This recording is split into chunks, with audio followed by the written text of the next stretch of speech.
Good evening. Yes, we have to start a new topic in Indian political thought. We have to start Sri Aurobindo's political thought today. And hopefully we should be able to complete that today.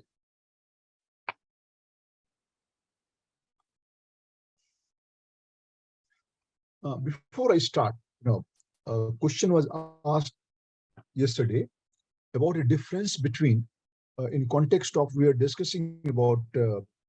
Ambedkar yesterday, in context of B.R. Ambedkar's view on Hinduism, what he had said is that Hindus are the good people, but Hinduism as a religion becomes a problem. So in that context, some of you have asked a question at the end of the class about a difference between Hindu and Hindutva. I did not take up that question yesterday because some of you had already left. So first, I will be briefly talking about that difference between Hindu and Hindutva. What is my opinion on that? Not necessarily that is to be true, but I'll be talking about a difference between the two. I've asked that question. In fact, two people, if I'm correct, one was the V.D. Savarkar, and another person before V.D. Savarkar was about a Bengali author, Chandranath Basu. He had spoken about, he had used the term. In fact, Chandranath Basu, way back in the year 1892, probably, had discussed the concept of Hindutva, but in different context. In context of economic nationalism in West Bengal. And we are Savarkar, everybody knows about that. V.D. Savarkar, everybody knows that. What is the difference between Hindu and Hindutva? And you are also aware of the fact that is the rise of BJP. BJP is a rightist political. There are parties of the left, there are parties of the center, and there are parties of the right. BJP is a rightist political party. And some people go to the extent of saying is the neo-rightist party. Not much difference between rightist and the neo-rightist. And neo-rightist in the sense that you believe in the policy of economic reforms, you believe in the policy of economic liberalism, you believe in the policy of privatization. So far as economic policy is concerned, you are modern. Your outlook is very modern. Okay. So far as your ideology is concerned, so far your political policies are concerned, so you stick more towards the cause of revival of your culture, revival of the religion, and so on and so forth. You claim that Hinduism is under threat, and you are talking about the revival of Hinduism. You are talking about the revival of the past glory of the Hindus and Hindu culture, and so on and so forth. So you call them neo-rightist party. Neo-rightist means you are conservative also in the modern also. Modern, so far as economic policy is concerned, you are modern. But so far as other aspects are concerned, you become conservative and become parochial. In terms of your culture, in terms of revival of your culture, in terms of the religion, you become slightly conservative. That is why you call it the neo-rightist. I mean, that's my interpretation. Why I've referred to that? I've referred to that because since the BJP's rise, since the BJP came to power in 2014, and even slightly before that, because the BJP was gradually becoming a stronger force. So since the rise of BJP, earlier we were not hearing much about Hindutva and a difference between Hinduism and Hinduism. But now we have, since the term Hindutva is being used frequently by the political party. So somebody is talking in terms of the positive of Hindutva, somebody is talking about the negative of Hindutva.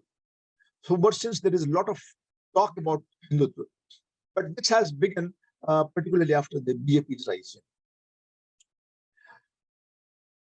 If you really ask me the difference between the two, I mean, this question is not going to be asked in the examination. They will not ask you this question, but maybe you're not sure.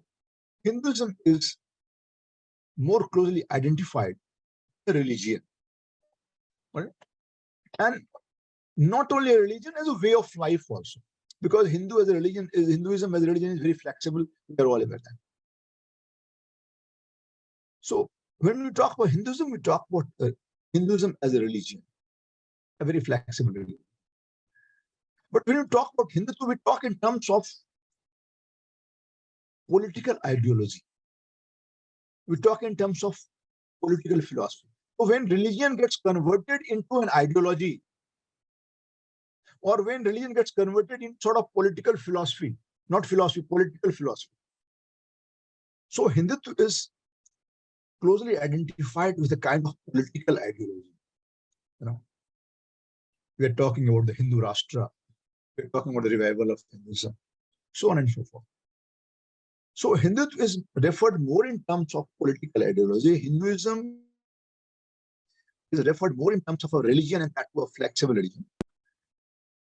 And why Hindutva is considered to be slightly hardcore, because it is an ideology of a cultural organization, so-called cultural organization, RSS. It is an ideology of RSS. And that organization, RSS, having a very close connection with the political party BJP. Point is clear. So an ideology, it is an ideology which is propounded and promoted also by the RSS. And since the BJP has come to power, that has become very important. So Hindutva is basically a kind of political ideology or a kind of political philosophy. Religion getting converted into political ideology, or the ideological form of Hinduism is Hindutva, or political philosophy of religion is Hindutva. You can say that. Okay. So being used as a political philosophy and also as a political ideology. But sometimes we also identify Hindutva as a Hindu nationalism, identifying Hindutva as a Hindu nationalism, trying to promote Hindutva as a Hindu nationalism. So, and if you go to the extreme form, okay, if you go to the extreme form, if you talk about Hindu, those people who criticize Hindutva, they have slightly a different take. For example, when you talk about Christianity as a religion, so if Christianity is a religion, but Christian fundamentalism, okay, on the one hand you have the Christianity, but when that religion becomes a fundamentalist religion, so we call it Christian fundamentalism, or Islam is a religion, but when the extreme form, what we call the Islamic fundamentalism, so you, in the name of religion, you can even kill somebody. Okay. That's when religion becomes a basis for division between the communities, so what we call the fundamentalism. Okay. So from Christianity to Christian fundamentalism, from Islam to Islamic fundamentalism, and from Hindu to Hindutva, if you're moving. So that is a kind, critics say, that is a kind of Hindu fundamentalism. Okay. That is the basic difference between the two, what I have understood. And we need not go beyond this. All right. Any question, if you want to ask on this, you are most welcome to do that.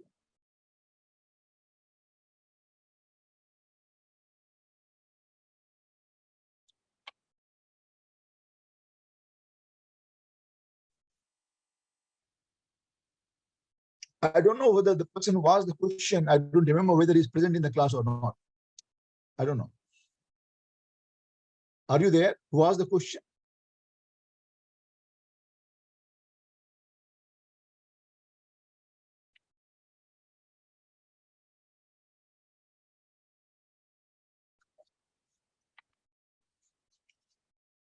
All right.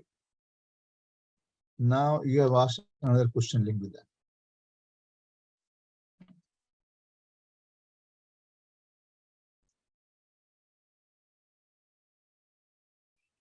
All right. All right. Now let me answer the question. Neoliberalism and neo-rightism. The crude form of liberalism is neoliberalism. The neoliberalism is nothing but revival of classical liberalism. No, again you are going back to again, you are restricting the role of the state, and no, you are saying almost no to the welfare role of the state. And we're talking in terms of the laissez-faire liberalism again, giving more liberty to the people, and particularly in economic, states should not interfere. All right, within the Indian National Congress, right? And he tried to bring about synthesis between East and West. East means India or the people in Asia. So he tried to bring about synthesis between ideology of the East and ideology of the West. Now, what is the ideology of the West? Ideology of the West is materialism. What is ideology of the East? Ideology of the East is spirituality. So East is famous for spiritualism, and West is famous for materialism.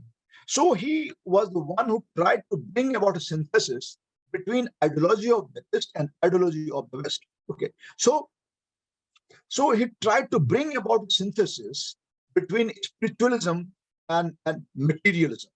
Okay, in his philosophy. So quite an interesting thing, and he was his father was committed to Western values. His father was committed to Western values, and he was appreciative of the Britishers. He was Western in outlook, and his upbringing was completely done in the Western atmosphere, according to the Western culture. And he was taken to England when he was just 7 years old. And he came back to India when he was 21. So almost for about 14 years, he was in England. So from the age of 7 till the age of 21, during the early phase of his life, he was in Britain. And so all his initial schooling and everything was done in Britain. All right. He returned to India in the year 1893, 94, 1893 probably, returned to India. All right. But he was deeply influenced by nationalism that was very predominant because Western countries, they are already become liberated. So nationalism, the Western nationalism, he was deeply influenced by the idea of nationalism. And when he came to India, he brought with him the burning desire, to free the country. Burning desire of nationalism was already there inside him. All right. And he was forced because his father was very well connected with the British rulers, and so he was forced to. He was not really, but he joined the British services. He joined the princely state of Vadodara. Not at that time it was called Vadodara, and now it's called Vadodara. So in Gujarat. So he joined the government service. He joined a government service in Vadodara at that time, and but while in government service, he kept his interest alive in the study of philosophy, Indian history, Indian religion, Bengali literature. So throughout he kept on studying, but he did not develop much interest in the job, and in fact, he was very closely associated with during the preparatory phase of his life, and when he came back to India and he joined the government services in the princely state of Vadodara. He was also associated with the revolutionary activities, and he was also actively involved in the Britishers. They had partitioned Bengal. All of you are aware of the partition of Bengal, and he was actively involved against the movement which took place against the partition of Bengal. And fed up with this, the partition of Bengal, ultimately 1906, he left the job. He left the government job and started participating in active politics. And when he started participating in active politics, he joined many revolutionary activities, and he supported the radical group within the Congress led by Tilak. He supported that. I told you earlier that he belonged to the extremist group of the Congress. Right. He was implicated. People say that he was implicated, and there was a bomb bomb case against him. He was implicated in that, and people say he was implicated. He was not involved. He was implicated. In 1980s, he was implicated in there's a famous bomb case. I don't remember the name, Manikatlar or something like that. So not necessary to know that, to know the name. So he was involved in that, and in 1908. Okay. And by the year 1910, he withdrew from politics. And when he withdrew from politics, he shifted his base to Pondicherry, now what you call the Puducherry. And he got himself deeply involved in spirituality. So his political life was very short, So by the year 1910, he left politics completely, and he shifted to, he withdrew from politics completely and shifted his base to Pondicherry and started practicing spirituality. But while practicing spirituality, he wrote many articles on the humanity and spirituality. He wrote many books also. Life Divine, one of the books written in 1939, Human Cycle, Ideal of Humanity, so on and so forth. Mostly spiritual books he wrote.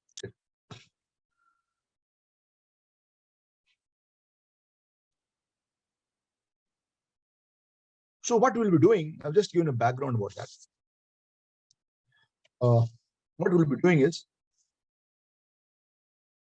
the most important aspect of his thought is about nationalism, the concept of Swaraj, and what is known as Sanatan Dharma. So most of the important topics on which usually the coach asks the question on is nationalism.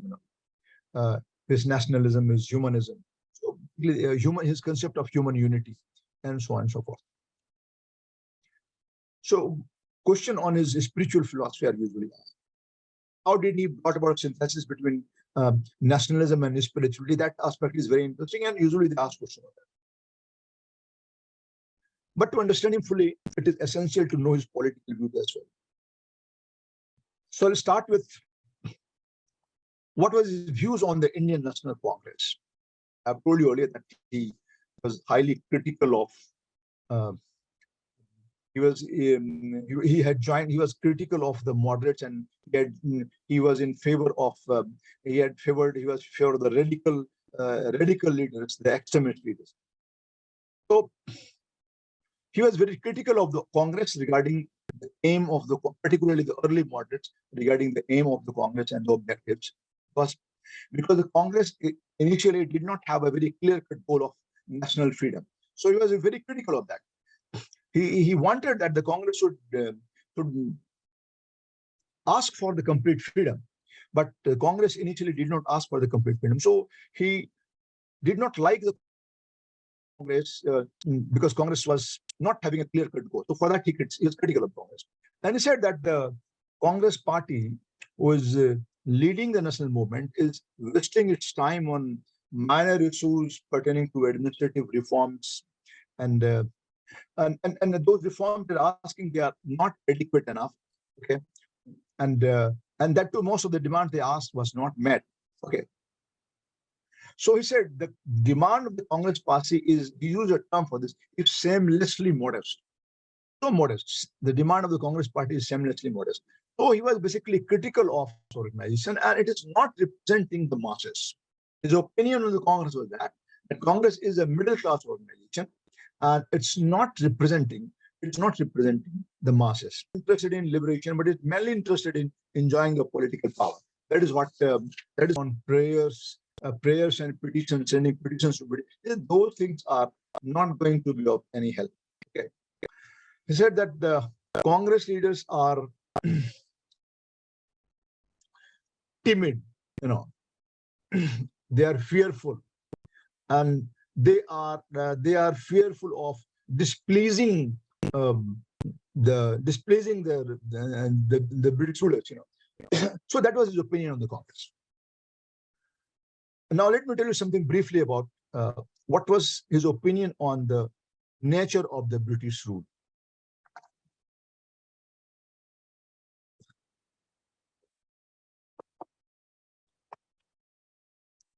He said that they are like they have a mercantilist character. They have come here for trade. They are looting the country, and the foundation of the policy was very exploitative. The foundation that was the opinion of the British rulers, that the foundation of the British rule is exploitative.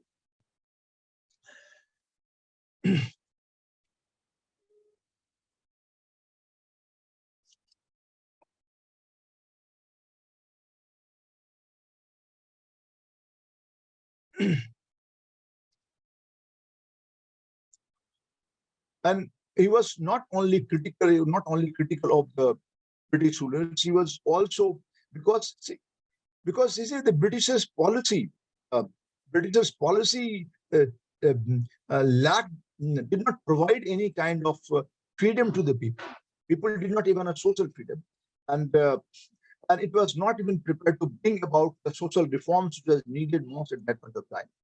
And he was also critical of those Indian leaders within the Congress and outside the Congress, those who considered British culture worth copying and worth following.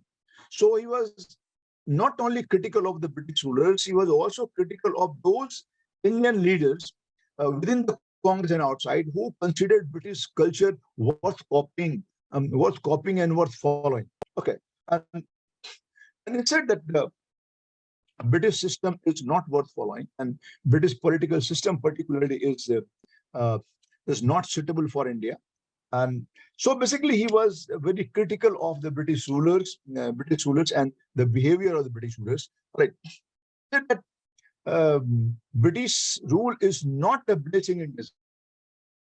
He wanted to convince the people that those people who thought that British rule is blessing in disguise and Britishers are going to bring about modernization in India, see that a foreign rule will always be exploitative.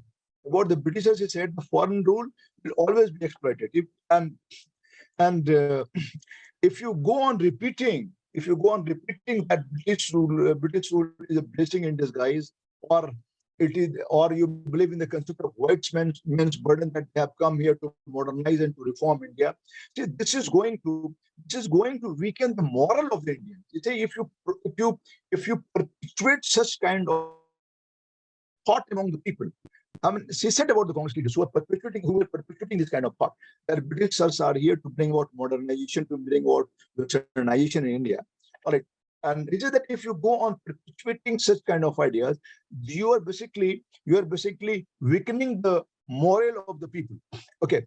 And you are also weakening the fight of the Indians against the British rulers. Okay, on the one hand, you are raising a banner of revolt against the Britishers. On the other hand, you are saying that Britishers are here to bring about modernization.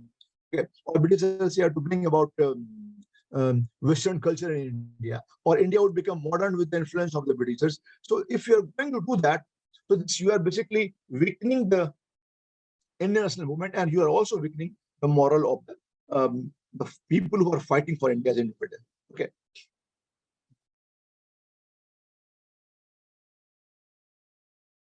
Now, the question is, why constitutional method?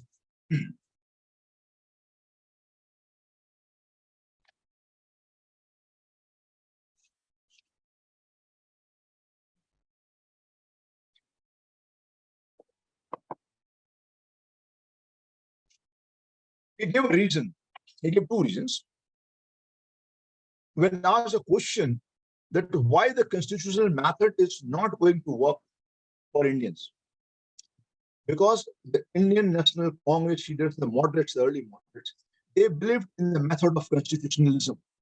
They did not initially believe in revolting openly against the British rule. They believed in the method of constitutionalism. So, he said, talking about the constitutional method of the Indian National Congress, Sri Aurobindo said that this constitutional methods that it looks like you are begging. It's like a beggary. Constitutional method of constitutionalism, or constitutional method is like a beggary. You are asking for your own right. You are a free country. They have enslaved you. And when you are asking for freedom, why should you be requesting them to make you free? This is your right. Freedom was your right. So constitutional method is like a degree. This is what he had described. Okay. He says that such methods are not going to work because Britishers, they are not responsible towards Indians. Had they been responsible towards Indians, the constitutional method would have worked. But they were not. They have come here, they are ruling over you, and they are exercising power over you, they are ruling over you, but they are not responsible to you. See, constitutional method is going to work now in the country. Why? Because government is responsible to the people. So constitutional method is going to work only when government is responsible to the people. Britishers were not responsible to the people. So he said that constitutional method is not going to work. He gave two reasons for that. One is that for your right, if you are begging to somebody, constitutional is like begging for your right, which is not correct. And secondly, he said that those, unless and until the government just are responsible towards you or towards the people, only then constitutional method is going to work. Since they are not responsible to you, constitutional method of constitutionalism is not going to work. Okay. Now, which method should be adopted? What was his opinion on the method that the Indian National Congress leaders or Indian leaders should be adopted against the Britishers? Which method was to be adopted? Okay. Now, he said, instead of, I'm talking about the methods that Indians should adopt against the Britishers. His opinion was that I've still not come on his thoughts, just talking about his political ideas. That will prepare a background.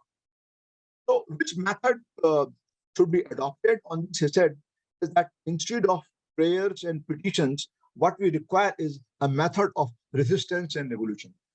Method of resistance and revolution. We should be resisting the Britishers. We should be adopting a method of revolution against the Britishers. So his method was not method of the Congress was prayers and petitions, and the method of Sri Aurobindo was resistance and revolution. Okay. And he was not against the use of violence. He said for liberation of the country, if you have to be a little bit violent, there's no harm in that. So he was in favor of using force. He was in favor of using violent method also for the liberation of India. Okay. And he said, he did not say that always you have to adopt a violent method, but he said that violence is not ruled out. Violence is not required. When required, you will have to be violent also. Okay. So method that should be adopted, he said, should be dependent on the existing circumstance. So depending on the existing circumstances, we can adopt a method. All right. Then he talked about resistance. So he also talked about the method of passive resistance. I'm not going into details of passive resistance. You are aware of that. You must have studied it as a part of your the modern Indian history or as a part of Indian national movement. So method of passive resistance means, for example, refuse to pay the tax, refuse to pay tax to the government, right? And he said that those people, okay, who are those Indians who are working like a treacher, those who are working treacherously, okay, and they are providing information to the Britishers. Those people who are working treacherously against Indian national movement, okay, who are providing information to the Britishers, he said that such people should be excommunicated from the community. Well, people should not have any trust with them. They should be debarred from the community. So we use a term that so those people who are working like a treacher, or those who are providing information to the Britishers, or those who are impeding or those who are obstructing the national movement, okay, they should be debarred from the community. All right. Means he said we should be adopting those methods which can strike at the root of the Britishers. Adopting those methods which would hit the Britishers very hard. Okay. So which could disrupt the trade between the two, because the British is here for the trade. So I'm just giving an example. So such methods should be adopted, which would hit the Britishers very hard. All right. So he also went and suggested direct methods like boycott and Swadeshi, which was later on also approved by Gandhiji also. All right. And he said that when he talked about the boycott, he says not only boycotting the British goods or the British administration, not only boycotting the British goods, but also boycott the British administration, British judicial system, British education system. You have to boycott everything that is British in character, not only the British rulers. Everything that is British in character, whether it is a British ruler, whether it is the education system or the judicial system, if anything that is British in character must be boycotted. Okay. Why? Why he was in favor of boycotting everything that was British in character? Because he said that Britishers have to be shown that they can live without Britishers. They can live without Britishers. So boycott everything that is British in character in order to show it to them, that they can live, India can live without British rulers. Okay.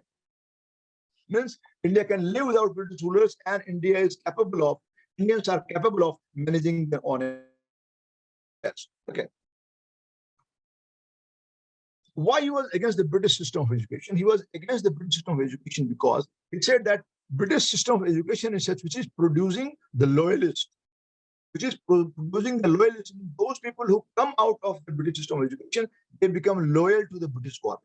So British education system should be boycotted because it is producing the loyalists. Okay. And it is when they're producing the loyalists, they are able to kill the national sentiment. They're able to kill the national sentiment. So he was against the British education system. All right.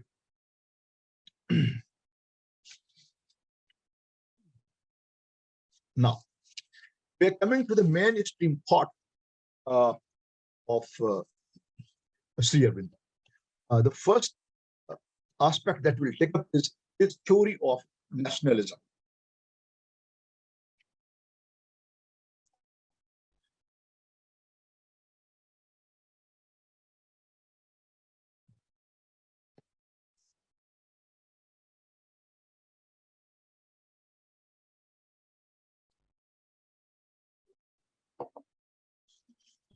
At that point of time,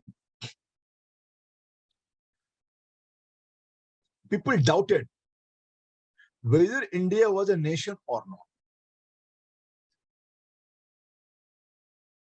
Because idea of India as a nation was a debatable concept at that point of time. Why it was a debatable concept or why it was a contested concept? Because India was divided into more than 650 princely states. A nation divided into so many small principalities, would you call that a nation? So it was a very debatable concept whether India is a nation or not. Okay. Because when you talk about a nation, maybe you require a common language, maybe you require a common culture, maybe you require a common ethnicity. If you look into nationalism, if you look into the sense of concept of nationalism from that context of having a common language, common culture, and common ethnicity, maybe then India was not a nation. But it is a very debatable issue. So idea of India as a nation had remained a very contested concept, very debatable concept. The colonial administrators, the Britishers, or the British historians, okay, they were always challenging, okay, about the legitimacy of the Indian national movement. Because how can you call it a move? How can you call a movement a national movement when India was not a nation? All right. So, because of diversity, so much diversity being present in India, because of the linguistic diversity, cultural diversity, religious diversity, okay, regional diversity, because of so many diversities being present, and because people having so many identities simultaneously, caste identity, religious identity, cultural identity, linguistic identity. So when you have so many identities, so how would you call it a nation? So Britishers were British historians, the British rulers, colonial administrators, they were challenging India, the concept of India as a nation at that point of time. So on that basis, they also challenged the legitimacy of the Indian national movement. Okay. According to Britishers, India is nothing but the name India, the term India, doesn't signify any nation. It only signifies India is basically a geographical expression, that this is the area called India, but it doesn't. It is India was considered as a geographical expression by the Britishers, but not as a nation. So India, what's according to British historians and Britishers, what India signified, whether India it is a geographical entity. It is India is a term. India is geographical expression, but not a nation. Okay. So what I'm doing is that when we talk about theory of nationalism, before we come to that, I'm just giving you a background about why it was a question on India being a nation at that point of time. Now,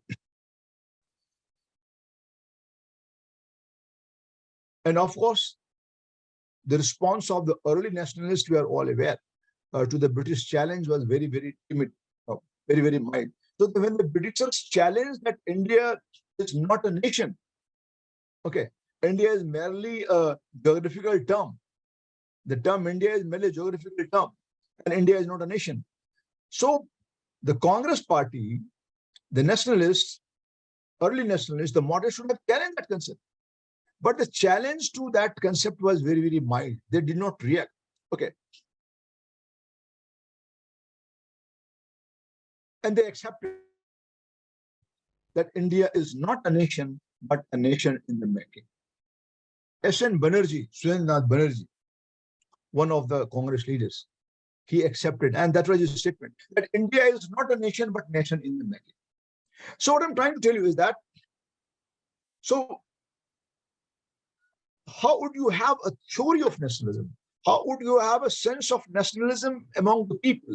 How would you imbibe a sense of nationalism among the people? How would you inculcate sense of nationalism among the people when your leader itself is saying that India was not a nation, a nation in the making?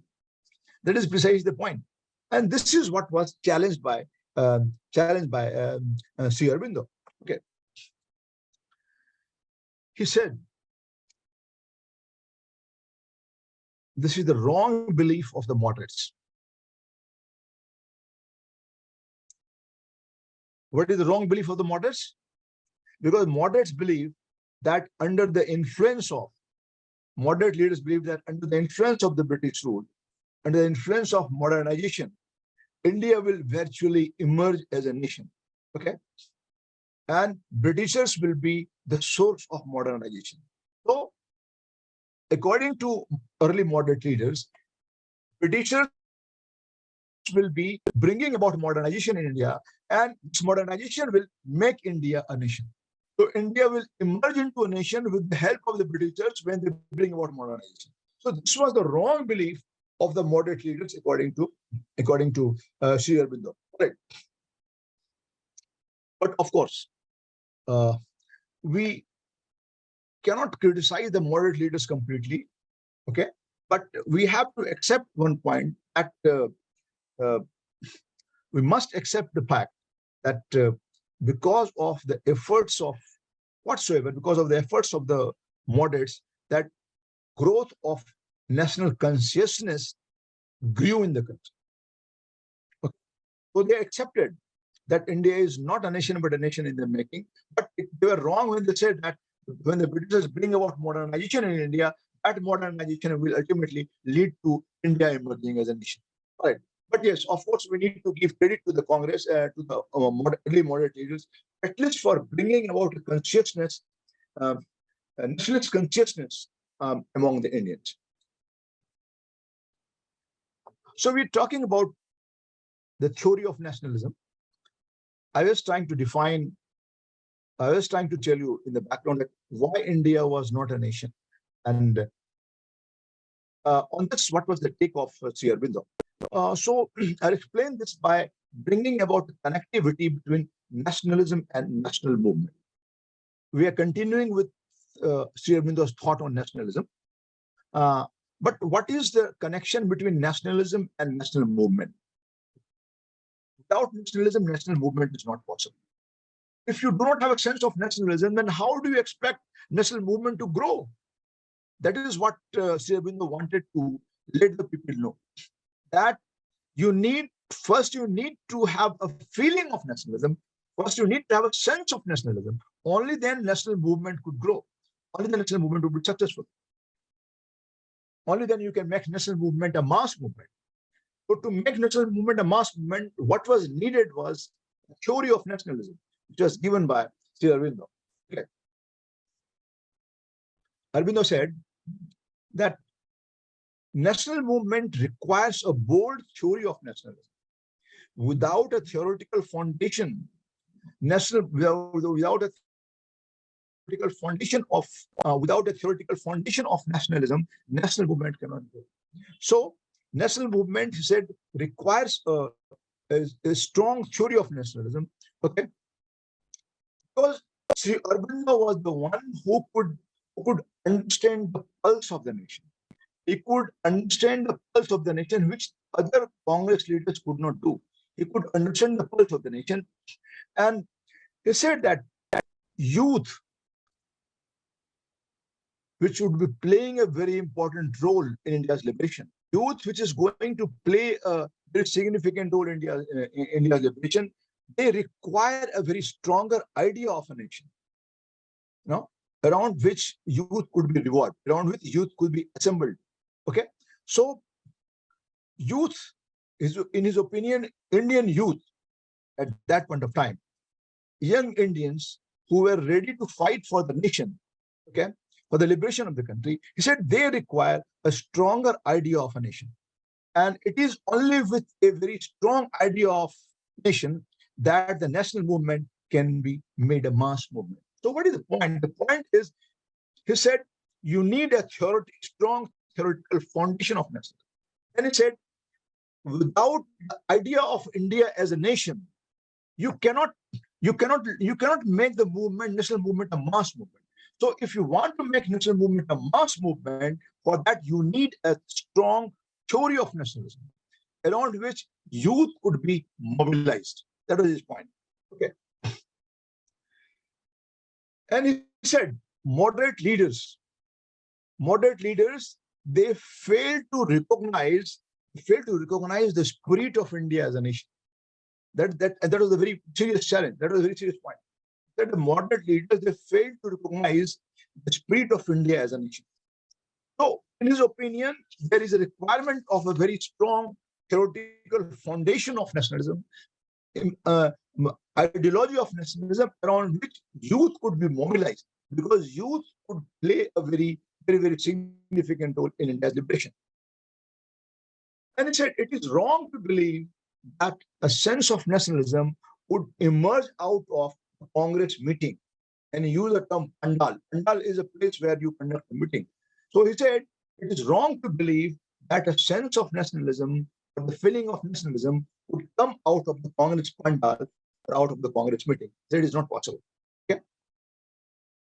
He said India is not a nation in the making. India was always a nation, and India is a nation, and India will continue to be a nation. That India is not just against what S.N. Banerjee had said, that India is not a nation, India is a nation in the making. Said no, India is not a nation in the making. India was a nation, and India is a nation, and India will continue to be a nation. Okay. How do we define the term nationalism? What is a nation? How do we define the term nation?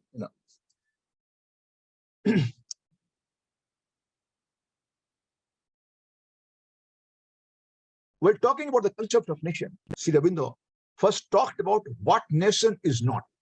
Then he talked about what nation is. So his answer to the question, what nation is not, was bigger. What nation? He said, the first you understand what nation is not. If you have understood what nation is not, then it will be very easy for you to understand what nation is. Okay? So let us first find out what nation is not, according to Sri Aurobindo. That nation is not a geographical expression. Very clear. If you consider India as a geographical expression, it is not a nation. Okay. What nation is not? I'm trying to answer that question. What Sri Aurobindo had said. He said India is nation is not a geographical expression. Okay. Second, nation is not even a piece of land. Nation is not even a piece of land. Okay. Nation is not even a collection of human beings. Nation is not even a collection of human beings. Okay. Say if you have a collection of human beings, but if you don't have a feeling of nationalism, would you call that a nation? If the people assembled to mind, it is not even a creation of a mind. Okay. It is not even a figment of imagination of the people. It is not. It is not even the imagination of the people. Nation is not even a political program. It's not even an intellectual pastime. This is not a nation. So first it defines what nation is not. Now, then he goes on to explain what nation is. Okay. He said, nation is a faith. Nation is a faith. It is a creed. Okay. It is a faith which has to be lived. Okay.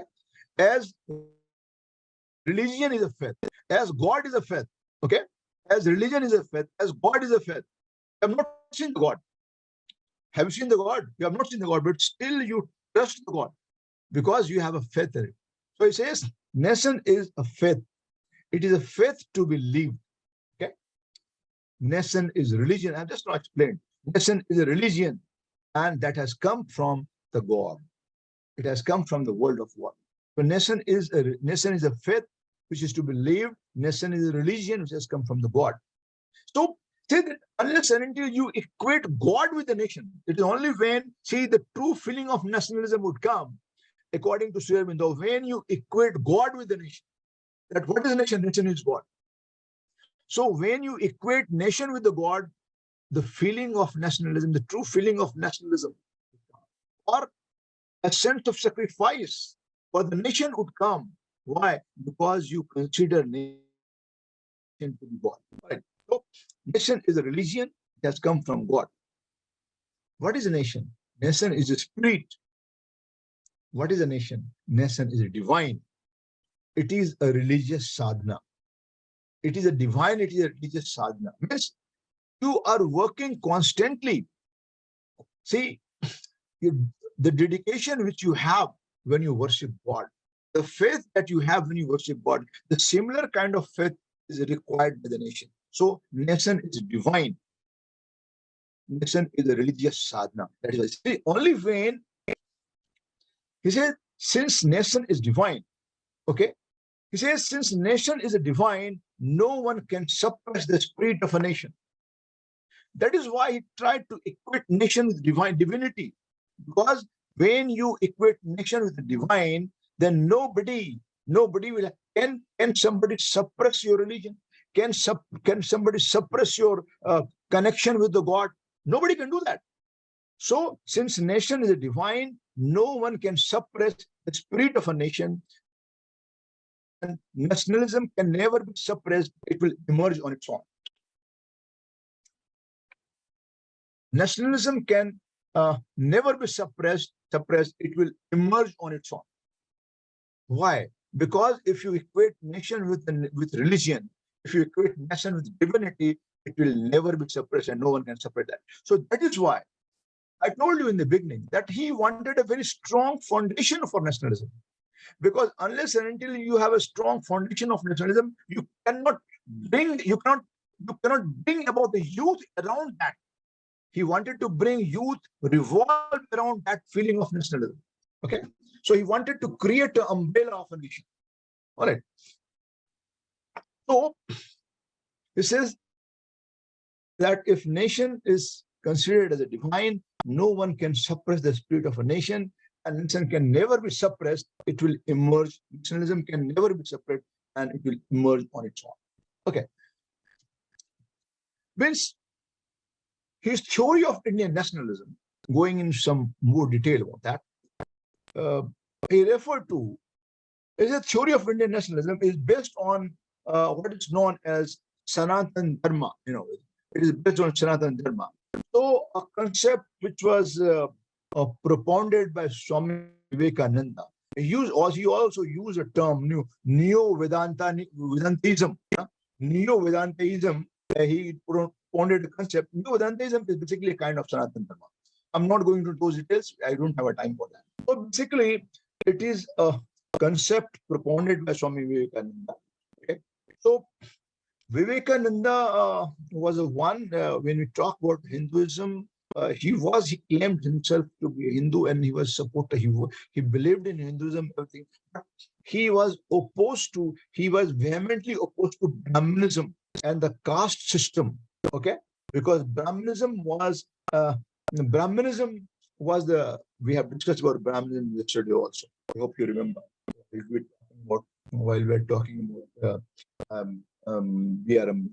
So he was opposed to Brahmanism and the caste system because it is something which is preventing the unity of India. And to have a feeling of nationalism, you need a feeling of to have a feeling of nationalism. You need to have a feeling of unity. Without unity, feeling of nationalism is difficult.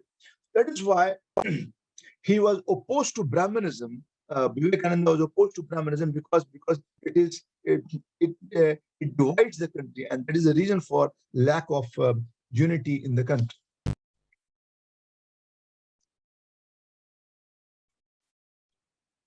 All right. So, talking about India as a nation or Indian nationalism, he says, I have told you what nation is and what nation is not and what nation is. He says that despite so much of a diversity being present in the country, there exists a fundamental unity. Everybody, you all will agree with that. Despite there being so much of diversity in the country, a fundamental sense of unity still prevails in the country. Okay. And that fundamental unity, that we belong to India, we belong to a nation is a religious faith, that is what creates unity. We have always used term Bharat Mata, we have also an image of Bharat Mata. We worship the Bharat Mata. When we talk about that fundamental unity, he says that fundamental unity is the basis, should be the basis of nationalism. Let me go into some detail. What is that source? What is the source of that fundamental unity? Okay. He says that sense of unity that we have, and that is what takes us to the concept of we always talk about unity and diversity. So why do you talk of unity and diversity? What is the basis of that unity? The basis of that unity that is answered by Sri Aurobindo, which is that the fundamental unity comes out of Sanatan Dharma. No? The fundamental unity comes out of Sanatan Dharma. And what is the Sanatan Dharma?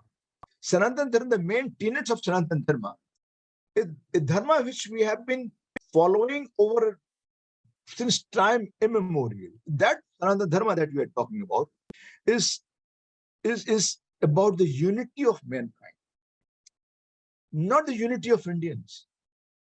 That fundamental source of that fundamental unity, which comes out of Sanatana Dharma. What is the root of that Sanatana Dharma? The root of that Sanatana Dharma is that it believes in the unity of mankind as a whole. It's not the unity of Indians. It is about the unity of mankind as a whole. What is that concept of Sanatana Dharma? And in what sense we are talking of unity of mankind? It believes in the fact we are all children of God. And as a children of God, we are all part of this universe. We are all part of this universe, and we are all part of this universal spirit. Don't try to understand the point. That Sanatana Dharma, which talks about a fundamental sense of unity, And what is the source of that unity? It is not the source of unity, is not the concept of unity of Indian. It is the concept of unity of mankind as a whole. Means we are all children of one God. God is one. And we are all children of that God. And as the children of God, we are a universal spirit. Okay. Going further on his theory of nationalism. In fact, when he talks about nationalism, he is using the term nationalism and patriotism interchangeably. What point? He is using the term nationalism and patriotism interchangeably. Now, what is that? How he is using that? Nationalism and patriotism interchangeably. He talked about the idea of Mother India. We are still continuing with the story of nationalism. He talked about the idea of Mother India. Who gave the idea of Mother India? He took this idea. This idea of Mother India was given by Bankim Chandra Chatterjee. I hope you remember that. So the idea of Mother India was given by Bankim Chandra Chatterjee, which means that all of us are children of Mother India. And since we are children of Mother India, all of us need to be patriotic towards Mother India. Okay, so India is a mother. We are all children of Mother India. The concept of Mother India was given by Bankim Chandra Chatterjee, and all of us are children of Mother India. Since we are all children of Mother India, we all need to be patriotic. I mean, he wanted to inculcate. This was his theory of nationalism, around which the youth was mobilized to join the national movement. Okay, so all of us are children of Mother India, and since we are children of Mother India, we all need to be patriotic. We all need to be patriotic. Okay, and Indian youth, they are required to free Mother India, which is under the bondages of chain of slavery. Now, who has created that chain of slavery? Britishers. So he said, youth are required. We are a son and daughter of Mother India. We are children of Mother India, and we need to be patriotic towards Mother India. Okay, and youth is required to ensure to free India from the bondages of slavery, from the chains of slavery, which is done by the Britishers. Okay, means Mother India is to be free. Why he talked about the concept of Mother India? He wanted to strengthen the concept of nation, India as a nation. He wanted to inculcate a deeper sense of nationalism. That is why he equated India with the Mother India. Okay. Now he further elaborates the concept of Mother India. Say, Mother India, what is Mother India? Say, Mother India is Goddess Shakti. What is Mother India? Mother India is Goddess Shakti. Mother India is like a Goddess Shakti. And why he calls Mother India Goddess Shakti? What is the reason? Why he calls Mother India Goddess Shakti? He says that Mother India is Goddess Shakti because the Mother India represents the Shakti, the power of millions of awakened Indians. That was the point. Mother India is Goddess Shakti. He equates Mother India with Goddess Shakti. Why is using the term Goddess Shakti?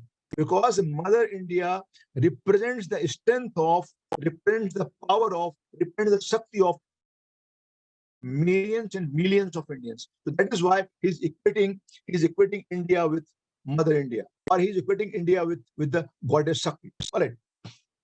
So is that Mother India is having the power, is having the Shakti of millions and millions of awakened Indians who have already awakened. Now, it will never be possible for the Britishers to suppress this nationalism. Why? Because this is a spirit of millions and millions of Indians. Mother India represents the Goddess Shakti. Why Goddess Shakti? Because she represents the strength of millions and millions of Indians. All right. So it would not be possible for Britishers to suppress this nationalism now anymore. Okay. Now, any doubt if you have in mind so far? Now I'll be linking the concept of nationalism with the concept of spiritualism. Right. So if you have any doubt in your mind, you can just ask me.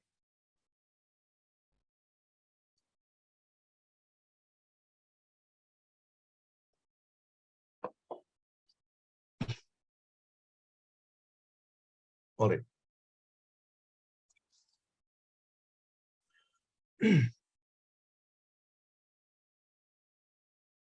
Now, connecting nationalism with spirituality, or the other term which we can use for this is spiritualization of India's nationalism. Okay? Spiritualization of India's nationalism. We'll talk about that. Means, I told you in the beginning, he brought about spirituality into the Indian nationalism.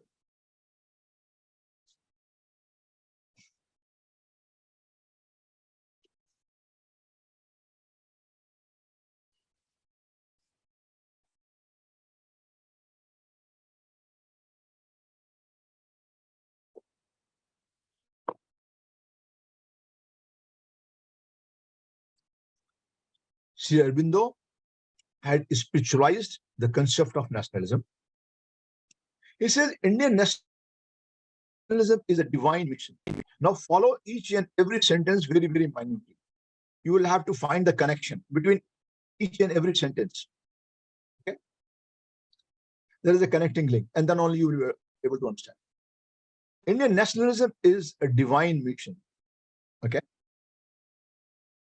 He says, God has given a special mission to India. First, Indian nationalism is a divine mission. Divine mission means it is a mission given to Indians by the God. And this mission is not only confined to India. This mission is beyond India. That is the point. Indian nationalism is a divine mission. Because somehow India has to be freed. Because the freedom of India is required not only for Indians, the freedom of India is required for the world. It is required for the universe. That is the point. Indian nationalism is a divine mission. God has given a special mission to India. An Indian mission, India becoming free from the clutches of the British rulers, is not only for India, it is for the world, it is for the universe. How? Just I'll explain. So God has given a special mission to India, and the mission is to protect the humanity. What is that mission? India has been assigned a special mission by God. And what is that? That mission is humanity. That mission is to protect the humanity. So India has been assigned a task to protect the humanity, right? And humanity can be protected only through India. It is only India which can protect the humanity. Now, humanity is not only about India, it is about the universe. So it is only India which can protect the humanity. All right. Humanity can be protected only by India and through Indians. No other culture, he goes on to say, no other culture, no other civilization has such rich values which can protect the humanity. Means Indian culture, okay? Indian religion, the Hinduism, what he says, no other culture, no other civilization has such values which can protect humanity. Have you seen any religion talking about the Vasudhaiva Kutumbakam? We are considering world, we are considering human, we are considering entire universe as our relatives, the Kutum. We are considering that. No other religion. India has been assigned a special mission to protect the humanity. That task has been assigned to India. Right? But, and no other culture. Hinduism is a great culture. It's a great way of life. Some foolish people, some fools, they have converted into a dogmatic kind of thing. Otherwise, it's a great culture. It's a great religion. So, he said, no other culture, no other civilization is so rich or has so many values which can protect the humanity. It is only Indian culture, Indian religion, Hinduism can protect the humanity. And this is the mission which has been assigned to India. So India's mission is why nationalism is divine, because it is not only about India. Okay, Indian nationalism is divine because it's not only about India, it is about the universe. And India cannot accomplish this task without political freedom. So India has been given a great task by the God. And what is that great task? The great task is protection of the humanity, protecting the humanity. But India will not be able to fulfill that great task unless and until India becomes politically free. So India has to be politically free because India has got a great mission. India has to be politically free. India has to be freed from the clutches of the British religion because India has got a divine mission. That divine mission is to protect the humanity. And you will not be able to fulfill your divine mission so far as you are not politically free. So India becoming free is a necessity, not for India, not only for India, but for the universe. That is precisely the point. So he tried to give such a theoretical foundation to Indian nationalism. So he wanted to revive through his theoretical foundation, he wanted to revive the sense of nationalism. He wanted to inculcate a deeper sense of nationalism among the Indians at that point of time, and particularly among youth. So India cannot accomplish this mission without winning the political freedom. So rise of India as a nation is necessary because India has to fulfill the mission.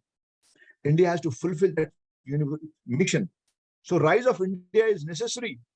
Okay, and without India becoming free, that mission will remain unfulfilled, and that is such an important mission. What my point? And that mission is divine mission. So to fulfill that divine mission, India has to be politically freed first. So that is the connection. That is the connection between spirituality, spiritualism, and nationalism. That is how he connected religion, or that is how he connected divine with nationalism. Right. So India's nationalism is a divine nationalism. Okay. Means, to quote Sri Aurobindo, what he says, to rise of India is not only for India alone. Rise of India is for the benefit of the entire humanity. India has to rise, but India has to rise not only for Indians. India has to rise not only for India. India has to rise for the humanity. India has to rise for the entire humanity. Okay? So everybody should support what says everybody should support the rise of India. Every country, every nation should support the rise of India, because on the rise of India depends the rise of the universe, rise of the world. All right.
I want to talk about human unity, concept of unity. But before I do that, I'm just trying to think how should I proceed. I'm just trying to link it with, we have already talked about a connection between nationalism and divinity and divine and spirituality.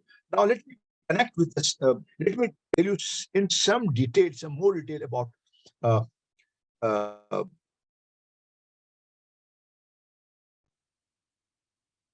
Sanatan Dharma. All this time. I think that would be better before we talk.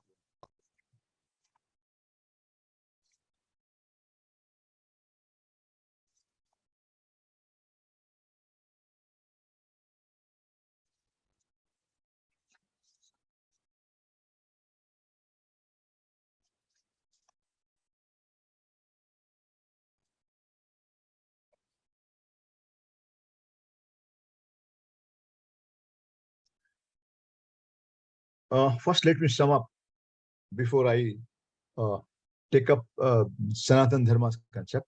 Let me continue with his nationalism, concept of nationalism. I'll just sum up. I've already discussed in detail about his concept of nationalism. Okay, just to sum up, so that you are able to remember the things. One, Aurobindo's nationalism had a spiritual basis that I have explained. Okay, it has a comprehensive coverage. Because he's equating nationalism with divinity, and not only divinity, he's also including with our universal mission. Okay, so it has got a comprehensive coverage. One more important point about nationalism: it's not merely a political program. Sri Aurobindo's concept of nationalism goes far, far beyond political program. It is not only about liberation of India. It has got such a great mission. So it is not merely a political program. It is far, far beyond that. Right? So nationalism is not merely a political program. It's a kind of religion. Okay. So the Aurobindo's concept of nationalism is not just about a political program. Freedom of India is just one of the important component of nationalism, but it has got a wider coverage. So his nationalism is a kind of religion. Okay.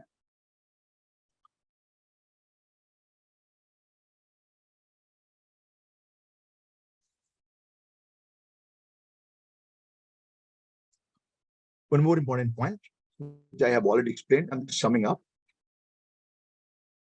Sri Aurobindo's nationalism is not only limited to fight against the British rule.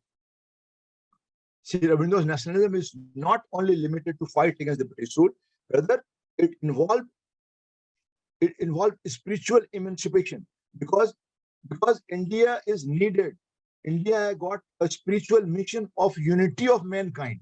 Okay, so means India's mission is not only, India's nationalism is not only confined to the fighting against the British rule, but it also involves spiritual emancipation. Spiritual emancipation not only of India, spiritual emancipation of the entire world, bringing about unity in the entire world. So it has got a wider coverage. Okay.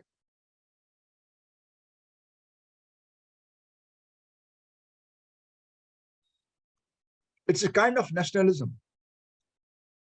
Sri Aurobindo's nationalism is a kind of nationalism that doesn't distinguish, okay, among the people on the basis of caste, creed, or religion. When I'm saying people, that was the point.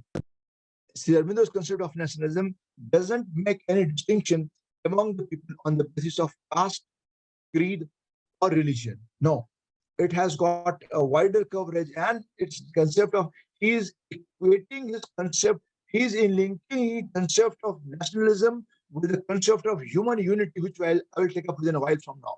Okay, when I discuss the concept of human unity. All right, now coming to before I take up the concept of human unity, I'll talk about this concept of Sanatan Dharma in some detail. Okay? What was Sri Aurobindo's concept of Sanatana Dharma. Okay, you can find some difference here and there. But what was his concept of Sanatana Dharma? See, all of us talk about Sanatana Dharma, but hardly many of us they are not aware what is the concept of Sanatana Dharma. Okay, so what is this concept of Sanatana Dharma, and as explained by Sri Aurobindo in some detail? There are two aspects of religion. One, what I call religion as a spirituality, and then religion as a dogma or religion as a creed. Religion as a creed means you follow certain procedures.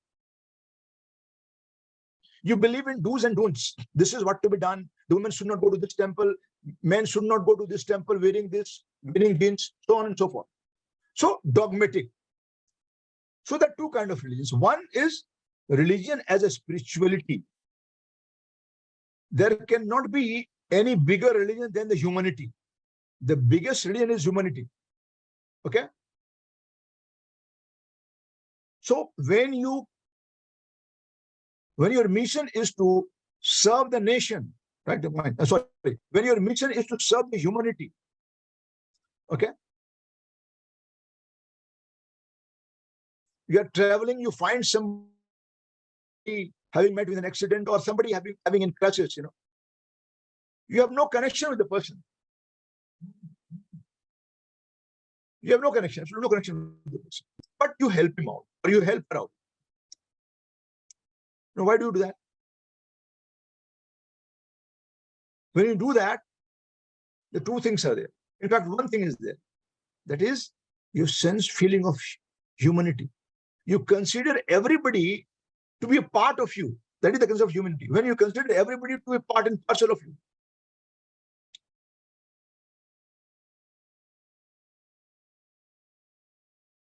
So that kind of religion, I call it spirituality. So Aurobindo says one religion is religion which is connected with the spirituality. Okay. Religion and spirituality means what? If you go further into that, seeking oneness with the supreme reality and seeking oneness with every fellow man, with all the fellow men. See, everyone is created by God. You are also created by God. Okay? And everybody else is created by God. Since all of us are a part and parcel of that God, so we are connected. Okay. So seeking oneness with the supreme reality with all the fellow men. Okay. Now this is religion as a spirituality. Then religion as a creed, as a dogma, as a system of dogma, a moral code, certain customs to be followed, so on and so forth. So you need to understand the difference between the two religions. So there are two aspects of religion.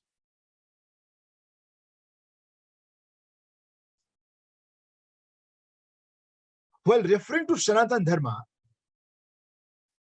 Sri Aurobindo did not refer to religion or Hinduism as a dogmatic religion or as a creed. No. While referring to Sanatana Dharma, he did not refer to Hinduism as a ritualistic religion when you believe in certain rituals. No. So the second aspect of religion was rejected by him. He did not like that. Okay. So while talking about Sanatana Dharma, while referring to Sanatana Dharma, he did not refer to Hinduism as a ritualistic religion. Rather, he referred to religion as a spirituality. So the first meaning of religion, the two meaning of religion, and he equated Sanatana Dharma with spirituality. So his Sanatana Dharma was about spirituality. It was not dogmatic. Okay, it was not ritualistic. All right.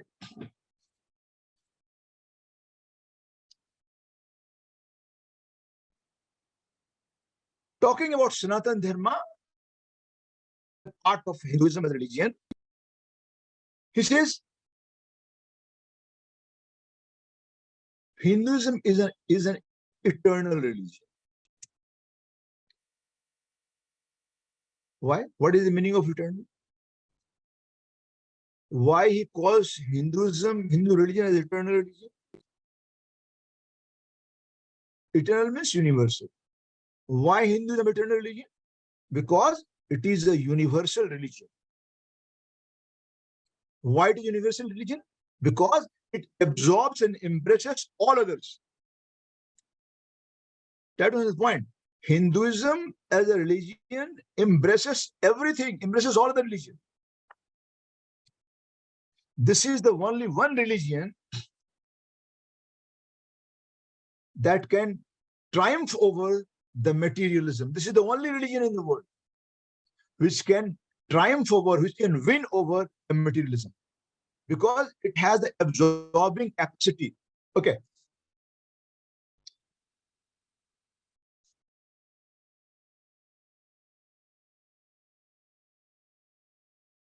So he quitted.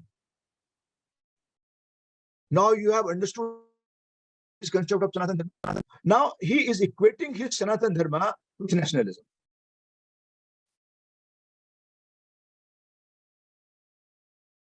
He says, no longer nationalism is a creed. No longer nationalism is a creed, a religion or faith. No longer nationalism is a creed, a religion or faith. For us, Sanatan Dharma is nationalism. That was the point. This is at the end. It says, no longer nationalism is a creed, no longer a religion or faith. For us, Sanatan Dharma is nationalism. Means, Sanatan Dharma is nationalism and nationalism is Sanatan Dharma.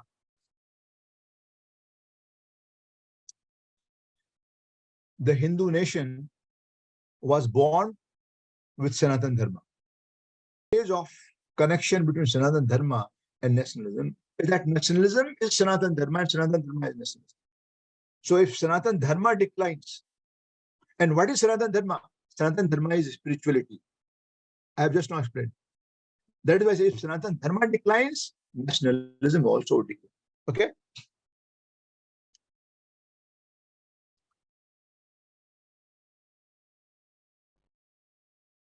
So, in fact, he tried to revive the spiritual core of Hinduism. He tried to revive the spiritual core of Hinduism. And he completely tried to detach himself from parochial mission. What is that mission? That mission is unity of mankind. Now, from here, I would move to the concept of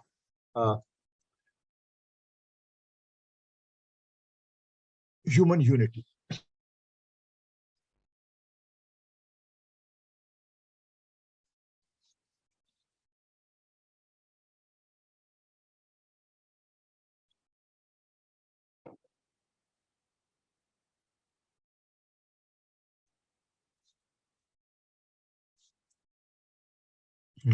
First, I will say what human unity is not.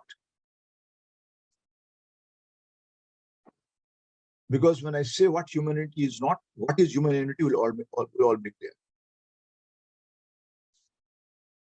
Aurobindo says, what humanity is not.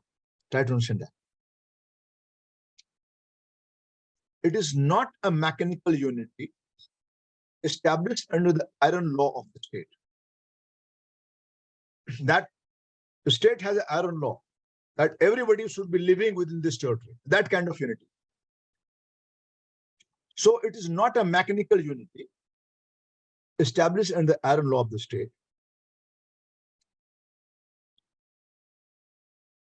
This unity is not even separation of the individual life. No. Individuality has to be accepted. Part of that unity. Individuality is not to be suppressed. So it is not a mechanical unity under the iron law of the state. It is not a separation of your individuality. It is not a separation of your individual life.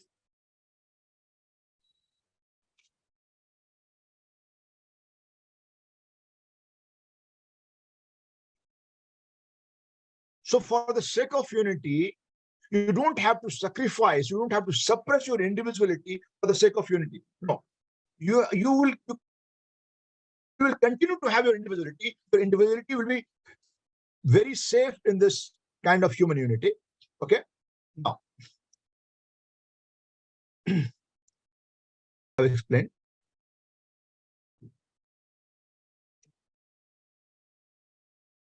His concept of human unity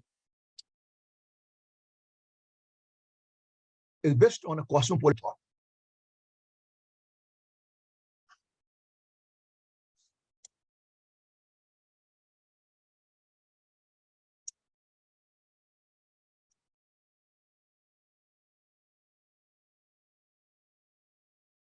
He wanted to build up a society of complex oneness. Why complex? Because there will be so many cultures, so many religions, so many people. But still, there has to be oneness. So he wanted to create a society of complex oneness. And he said it will be a world society. A utopian kind of concept. Maybe unthinkable, unimaginable. But a good thought. A world society in which all present nations would exist. A world society in which all present nations will be existing and they will be intrinsic part of the whole. And what will be the whole? The whole will be a world society. The whole will be a world society, and in that, every nation will be a part of that whole. Okay? It will be organic. And these nations would be called national societies. All national societies would continue to function. Okay? But they would continue to function as a cultural unit. But physical boundaries will have no relevance. So he wanted to create, that is his concept of human unity. He wanted to create a world society where different nations would be existing as a cultural unit. But physical boundaries of the nation will have no relevance. So a borderless world society he wanted to create. What will be the basis of unity? The basis of unity will be a universal spirit. What is that universal spirit? Universal spirit will be either we learn to cooperate with each other, and if we do not cooperate with each other, nature will destroy us. That will be the spirit. Either we learn to cooperate with each other. You see what is happening?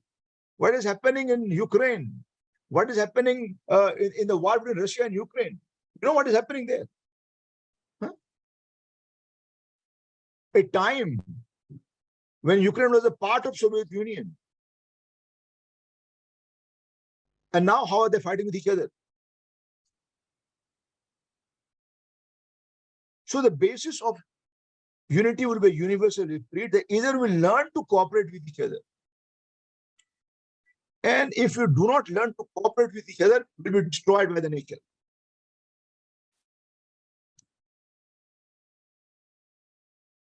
So he says even India's rise as a nation is not for its own interest, rather it is for promotion of such values which are necessary for protection of the rise of the earth.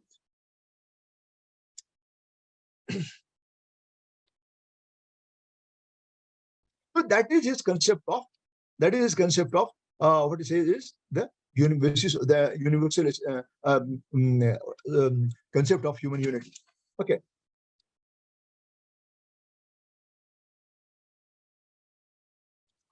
So I have talked about his concept of nationalism, his concept of Sanatan Dharma, how nationalism is equated with spiritualism. All this I have explained. Okay, Sanatan Dharma I have also explained. Now, what remains is his concept of Swaraj. That is the only thing that remains.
He says,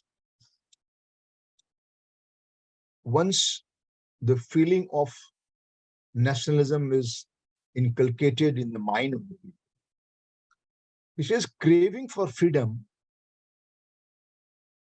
is so deep in the human heart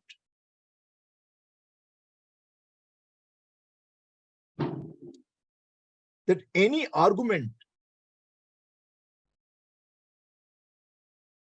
against that, any argument against that means, if you talk about the good sense of Britishers, you talk about the Britishers, British are here to bring about modernization, Britishers are here to bring about reforms in India. So he says that craving for freedom is lodged so deep, I'm just quoting him, craving for freedom is lodged so deep in the human heart that even thousands of arguments against that would be powerless. Means any argument against the feeling of, because feeling of nationalism is so high, is lost so deep in the minds of the people that any argument against that would be powerless. Any argument would be powerless. So what was his concept of Swaraj?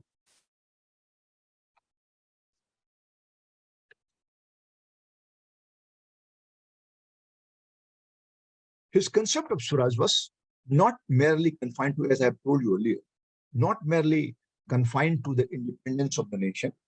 Okay. It talked about freedom of the individual.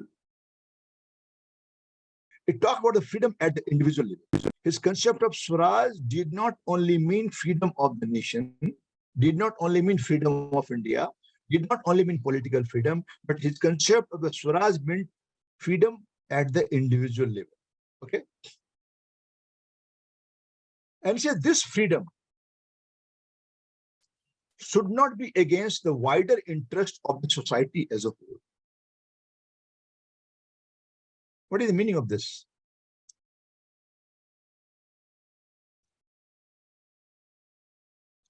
You know what kind of nationalism we have today? What kind of nationalism we have today? Our nationalism, or to give an example, Pakistan's nationalism. Pakistan's nationalism is less about pro-Pakistan, it is more about anti-India. That kind of nationalism we have. When your nationalism is less about your own and more about your antipathy towards any country, towards any other nation, that kind of nationalism means that is not a nationalism. Your nationalism should be that nationalism which thinks of the good of everyone. Your nationalism can be pro-India, but your nationalism cannot and should not be anti-Pakistan or anti-China. You have to understand the point. Nationalism is a positive thing. In that sense, Aurobindo talks about nationalism. that it is not simply independence of the nation, it also involves freedom of the individual, freedom at the individual level. The real freedom should not be against the wider interest of society. Means your freedom should not be against the interest of any other nation, should not be against the interest of any society as a whole.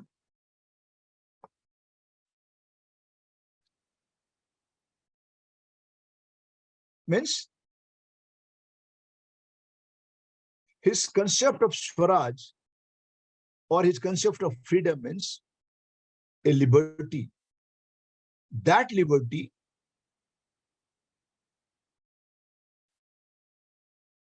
he says a liberty which becomes a device for satisfying your own impulse or your own self-interest without taking into consideration the impulse of others will result into chaos.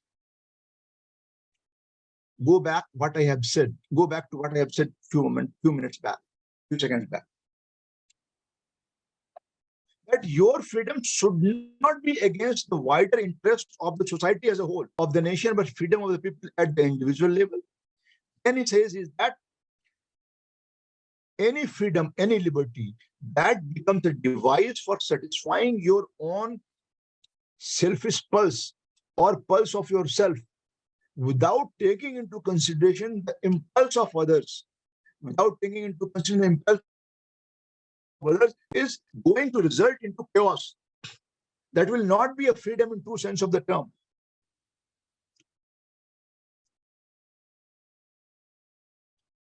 So your freedom is a freedom which brings about a harmony in society.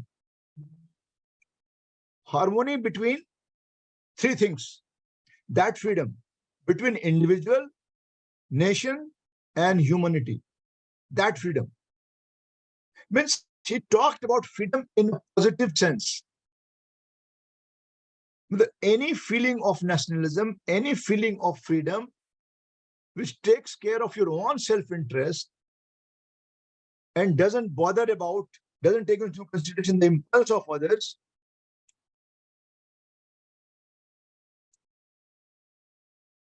will result into chaos. And that freedom will lead to anarchy. And that freedom will be meaningless. So he talked about a concept of freedom, a concept of Swaraj, which creates a harmony between individual, nation, and the humanity. That is his concept of freedom, that is his concept of Swaraj. Right.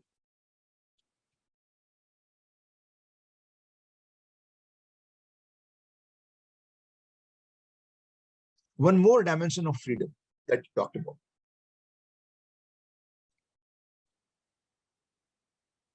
A freedom,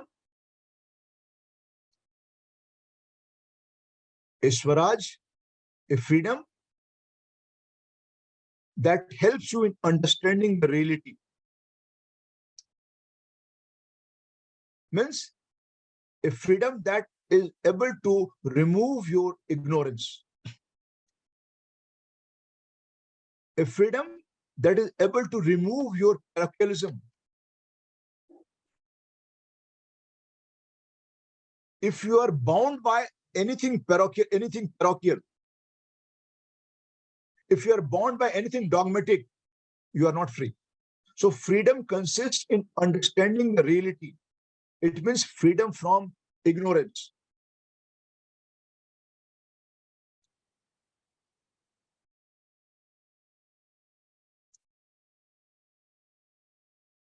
And he says, freedom means realization of the universe, realization of the human spirit, realization of oneness of the world, realization of oneness of the human being. That is the universal spirit.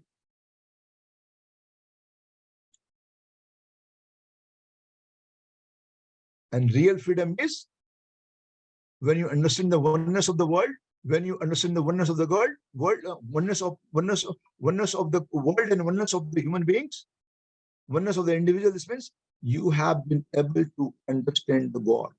So real freedom is understanding of the God.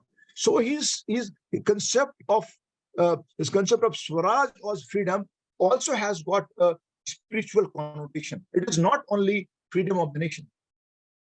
It is not only freedom, the political freedom of the nation, but it is about the spiritual emancipation. That is the real freedom.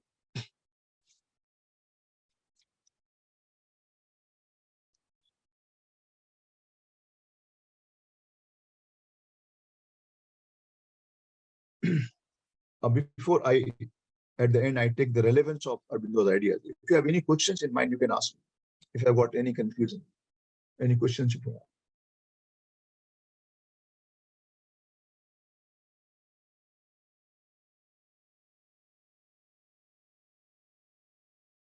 Maybe you will have no questions now, and maybe you will have a question sometimes later. So when you have questions sometimes later, do ask me.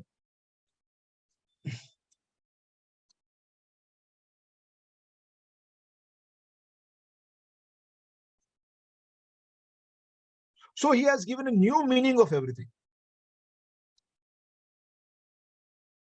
Relevance of Arbindo's ideas.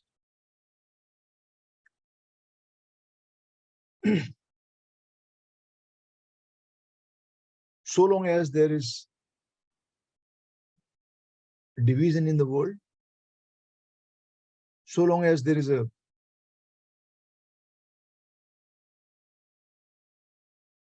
transnational terrorism, so long as there is issue of radicalization,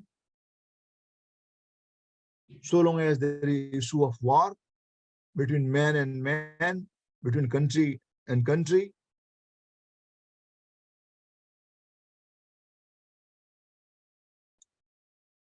it is beyond the capacity of a nation to deal with these problems on their own. He talked about the universal, he talked about the universal concept of oneness of the world, oneness of the human being. So such problems, so long it exists in the world, it is beyond the capacity of a nation to deal with these problems independently on their own. So we can better deal with the problems only when we act in the spirit of cosmopolitanism as preached by Sri Aurobindo. Sri Aurobindo's relevance would be in that context. You will stop fighting with each other if you have a concept of oneness, if you have a concept of universal spirit, if you have a concept of spirituality, you will stop fighting with each other.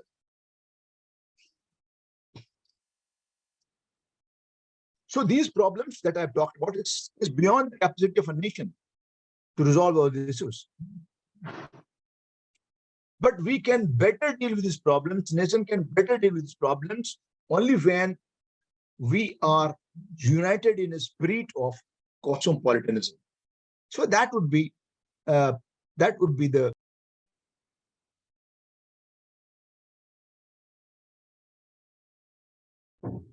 okay. Now, what I thought is because the things are interconnected in political thought, it's slightly interconnected. So we'll lose the connection. So there are just 2 or 3 topics to be done. So we'll continue with the Indian political thought, and once we finish it off. So the moment we finish it off, we'll start with a new paper. So because we'll lose the connection. Because if I do Monday, Tuesday, I do international politics, then again we go back to, so we lose the connection, we lose the connectivity. This is what I have thought. So things are interconnected. So we'll continue with the Indian political thought. On the 2 Indian political thinkers that I will be doing. One is I'll be doing M.N. Roy, his theory of concept of radical humanism. Again, you will find it quite closely linked with this, with the other thinkers. Radical humanism. So M.N. Roy will do in detail because M.N. Roy's comparison with Lenin, M.N. Roy's comparison with Karl Marx, M.N. Roy's comparison with Gandhi also they ask sometimes. So M.N. Roy will take up, and after that we'll take Kautilya, Arthashastra. These are the 2 important thinkers that we have to take immediately, and then we can switch over. All right. Any questions if you have in mind, you can ask me. Any question if you have in mind related to this paper or any other paper, you can ask. The rest of the papers are analytical, so we can go very fast. I know what to do in that. All right.